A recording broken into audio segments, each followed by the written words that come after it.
Assalamualaikum warahmatullahi wabarakatuh. Innal hamdalillah nahmaduhu wa nasta'inuhu wa nastaghfiruh wa na'udzu billahi min shururi anfusina wa min sayyiati a'malina. May yahdihillahu fahuwal muhtadi wa may yudlil fala hadiyalah. Wa ashhadu an la ilaha illallah wahdahu la syarikalah wa ashhadu anna Muhammadan abduhu wa rasuluh. Amma ba'du. Faqala Allah Ta'ala fil Qur'anil Karim, a'udzu billahi minasyaitonir rajim. Wa la takunu kalladzina nasallaha fa ansahum anfusahum ulaika humul fasiqun. Ikhwatul iman, ahli Jumat yang dimuliakan Allah Subhanahu wa taala. Allah Subhanahu wa taala mengingatkan kepada hamba-hamba mukmin, jangan sampai melupakan Allah, niscaya akan lupa pada dirinya sendiri. Mereka itulah orang-orang yang fasik, yang keluar dari ketaatan kepada Allah Subhanahu wa taala. Hal ini dijelaskan oleh Allah Subhanahu wa taala dalam surat Al-Hasr ayat 19. A'udzu billahi minasyaitonir rajim. Wala takunu kalladzina nasallaha fa ansahum anfusahum ulaika humul fasiqun. Janganlah kamu sekalian seperti orang-orang yang melupakan Allah, niscaya kamu akan lupa pada dirinya sendiri, yaitu berbuat kebaikan untuk kemaslahatan diri nanti di akhirat kelak. Mereka itulah orang-orang yang fasik. Memang setan menggoda manusia, targetnya hanya satu, supaya melupakan kepada Tuhannya. Dalam surat Al-Mujadalah ayat 19, istahwada alaihim syaitanu fa ansahum dzikrullah ulaika hizbus syaitan ala inna hizbas syaitana humul khasirun. Setan berkuasa menggoda manusia, targetnya supaya manusia melupakan Tuhannya sehingga lupa pada dirinya sendiri. Mereka itulah golongan setan. Ingat bahwa golongan setan itu akan mengalami kerugian. Dua perkara yang dominan melupakan Allah Subhanahu wa taala dalam surat Al-Munafiqun ayat 9. Ya ayyuhalladzina amanu la tulhikum amwalukum wala auladukum an dzikrillah wa may yaf'al dzalika fa ulaika humul khasirun. Wahai orang-orang yang beriman, jangan sampai melalaikan kamu, harta dan keluarga kamu untuk mengingat Allah. Barang siapa yang berbuat demikian, mereka itulah akan mengalami kerugian. Memang setan menggoda manusia dalam hal ini, harta dan keluarga, pangkat jabatan kedudukan, bahkan kemewahan dunia. Memang setan menggoda dalam surat Al-Baqarah ayat 268.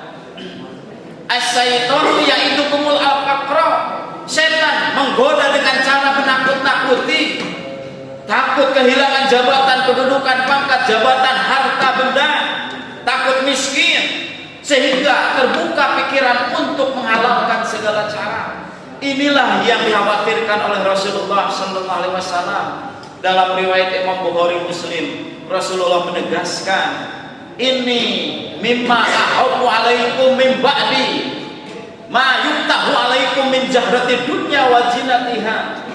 Sesungguhnya yang aku khawatir menimpa umatku kepada kalian semua setelah meninggalku, terbukanya lebar-lebar keindahan kemewahan dunia dan perhiasannya. Bahkan barangkali sudah terjadi yang diisyaratkan oleh Rasulullah sallallahu alaihi wasallam. Ya'ti 'alan nasi zamanun, akan datang suatu masa kepada manusia, la yuballighul mar'u ahada minhu aminal halal aminal haram.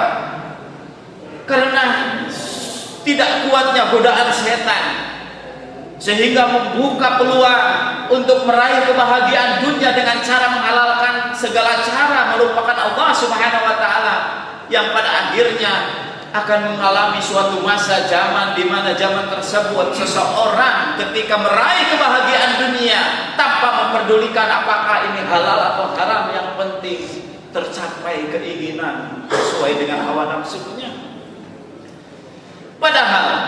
Rasulullah SAW mengingatkan melalui Uqbah bin Amir, riwayat Imam Ahmad. Rasulullah sebelum membacakan surat Al-An'am ayat 44, Rasulullah mengingatkan kepada umatnya, idza ra'aitallaha yu'til 'abda minad dunya ala ma'asi ma yuhibbu fa inna ma huwa istidraj. Summa tala Rasulullah sallallahu alaihi wasallam falamma nasu ma dzukiru bihi fatahna alaihim abwaaba kulli syai'in hatta idza farihu bima utu ahadnahum baghtatan fa idahum mublisun. Apabila kalian semua melihat Allah memberikan tempo kebahagiaan, kesuksesan kepada seseorang, tapi berada dalam kemaksiatan yang mereka inginkan, ingat itu merupakan tipu daya Allah Subhanahu wa taala.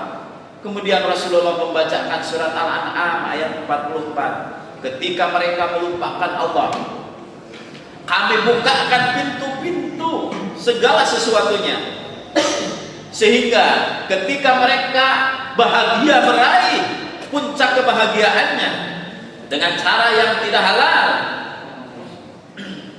kemudian Allah akan berikan hukuman apa? Baghtatan, secara serentak, dan saat itulah mereka akan berputus asa.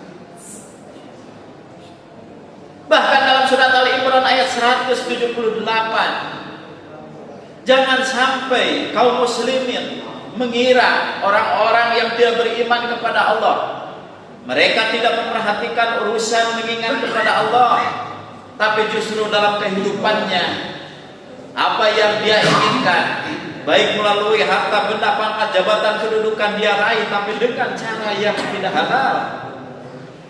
Wala yahsabanna alladzina kafaru annama numli lahum khairun li anfusihim innama numli lahum liyazdadu isman wa lahum adzabun muhin. Jangan sekali-kali kamu mengira kepada orang-orang yang tidak beriman Allah beri tempo, beri kesempatan, kesuksesan, kebahagiaan dunia baik untuk dirinya.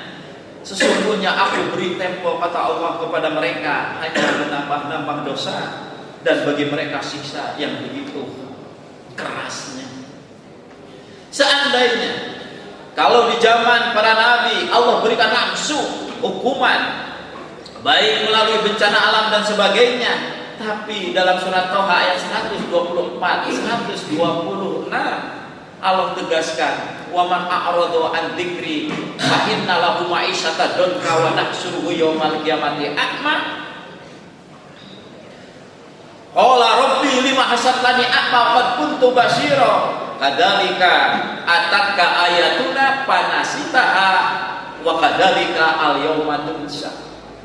Barang siapa yang berani melupakan peringatan-peringatanku, sengaja melupakan, sengaja meraih kebahagiaan dengan melupakan Allah, menghalalkan segala cara, maka Allah berikan kehidupan bagi dirinya, ma'isyatan danka, kehidupan yang sempit, terkadang pangkat jabatan, kedudukan, harta benda banyak, tapi justru masalah lebih banyak, lebih besar lagi dari mereka miliki.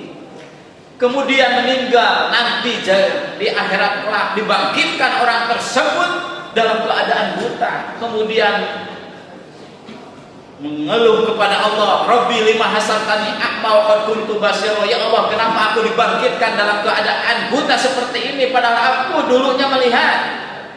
Kata Allah, begitulah aku berikan ayat-ayatku supaya kamu mengingat, jangan melupakan aku. Pada hari inilah kamu pun dilupakan. Dalam surat Qamar ayat 17, kemudian ayat 23, semuanya Allah diulang-ulang pertanyaan setelah kejadian bagaimana hancurnya kaum Nabi Nuh, kaum Ad, kaum Samud, Fir'aun. Allah sisipkan dalam ayat 17, walaqad yassarnal qur'ana lidzikri fahamul muddaqir. Apakah ada aku mudahkan dengan adanya Al-Quran sebagai peringatan? Apakah ada di antara kalian yang ingat bahwa menghalalkan segala cara akan berakibat buruk pada dirinya? Justru kita harus selalu ingat bahwa meskipun kebahagiaan tidak dicapai pada hari ini ataupun yang akan datang, tapi Allah janjikan nanti di akhirat kelak kebahagiaan. Barakallahu fiikum.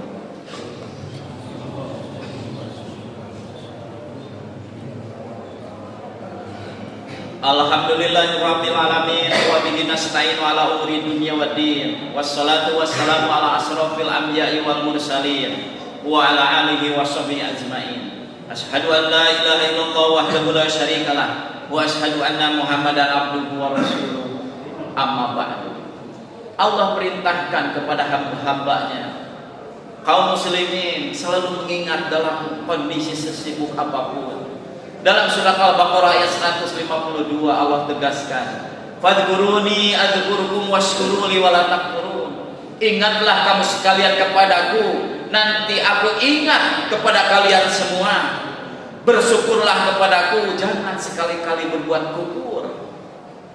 Sa'id bin Jubair menjelaskan bahwa ayat tadi, "Adzkuruni adzkurkum," ay bi maghfirati wa rahmati, bahwa yang disebut dengan kamu harus ingat kepadaku, yaitu kamu sekalian, kata Allah, ingat kepadaku dengan ketaatan, dan aku, kata Allah, akan mengingat kamu sekalian dengan ampunanku dan rahmatku. Dan mengingat yang paling besar di hadapan Allah Subhanahu wa ta'ala adalah ibadah sholat, ibadah Jumat. Dalam surat Al-Ankabut ayat 45, "Aqimis sholat," tegakkan oleh kamu sekalian sholat, bukan sekedar melaksanakan tapi dihayati. "Inna sholata tanha 'anil fahsya'i wal munkar wa la dzikrullahi akbar wallahu ya'lamu bima yasna'un." Tegakkan, dirikanlah oleh kamu sholat, sesungguhnya sholat mampu bagi yang benar-benar diresapi selama sehari 5 kali, mampu mengendalikan diri dari perbuatan paksa dan munkar, akan selalu ingat kepada Allah. Bahkan sholat Jumat sekalipun dalam kondisi sesibuk apapun, Allah tegaskan dalam surat Jumat ayat 9, "Ya ayyuhalladzina amanu idza nudiya lis-sholati min yaumil jum'ati fas'au ila dzikrillah wa dzarul bai'.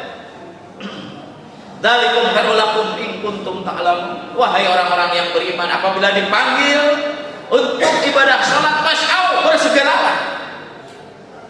Tidak ada kata-kata ada senggang waktu, karena dengan huruf fa bukan summa. Kemudian apabila mendengar panggilan untuk Jumat, tidak kata-kata summa lalu, tapi fas'au, bersegeralah. Wa dzarul bai', tinggalkan segala aktivitas apapun, sesibuk apapun. Untuk apa? Ila dzikrillah, untuk mengingat Allah. Dengan mengingat Allah wujud ketaatan. Mengingat Allah tidak sekedar dengan menyebut lafaz-lafaz Allah, justru ketika kita mampu, ketika beraktivitas sesibuk apapun, kita bisa membedakan ini halal, ini haram, ini kewajiban, ini tuntutan dari Allah Subhanahu wa ta'ala, sehingga mampu kita tetap dalam ketaatan kepada Allah. Itulah bukti selalu mengingat kepada Allah Subhanahu wa ta'ala. Mudah-mudahan Allah Subhanahu wa ta'ala memberikan kekuatan kepada kita semua. Selama kita beraktivitas, Allah berikan modal yang utama, yaitu usia, umur. Dalam sesibuk apapun, kita selalu berada dalam ketaatan kepada Allah Subhanahu wa ta'ala. Bukti mengingat kepada Allah. Rabbana hab lana min azwajina wa dzurriyyatina qurrata a'yun waj'alna lil muttaqina imama. Allahumma ighfirli wa liwalidayya wa lil mu'minina yauma yaqumul hisab. Allahumma ighfirli wa liwalidayya warhamhuma kama rabbayani shaghira. Rabbana la tu'akhidna in nasina wa akhtana. Rabbana wa la tahmil 'alaina isran kama hamaltahu 'alal ladzina min qablina. Rabbana wa la tuhammilna ma la taqata lana bihi wa'fu 'anna waghfir lana warhamna anta maulana fansurna 'alal qaumil kafirin. Walhamdulillahirabbil alamin. Wassalamualaikum warahmatullahi wabarakatuh.